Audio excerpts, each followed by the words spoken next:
Air টিকিটের price গুলা day by day কেন বাড়ছে জানেন? এর পিছনে কিছু উল্লেখযোগ্য কারণ রয়েছে। তার মধ্যে রয়েছে আন্তর্জাতিক যে পরিস্থিতি। আপনারা জেনে থাকবেন যে মিডল ইস্টে যে ওয়ার সিচুয়েশন চলছে, এর জন্য জেট ফুয়েলের দাম বেড়েছে। তা জেট ফুয়েলের দাম বাড়া কিন্তু আরেকটা কারণ, এয়ার ফেয়ার গুলো বেড়ে যাওয়া।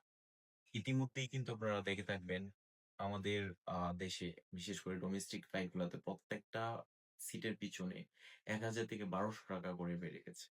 সেই সাথে আন্তর্জাতিক ফ্লাইটের রুট গুলাতেও কিন্তু এয়ারফেয়ার বেড়েছে। তো আপনার আরো কিছু কারণ রয়েছে, বিশেষ করে আপনার মুদ্রাস্ফীতি।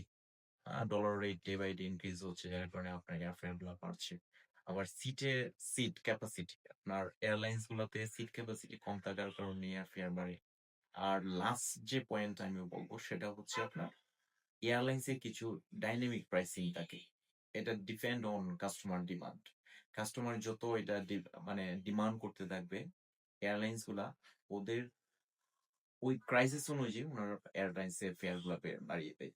যার কারণে কিন্তু এয়ারফেয়ার গুলা বেড়ে থাকে।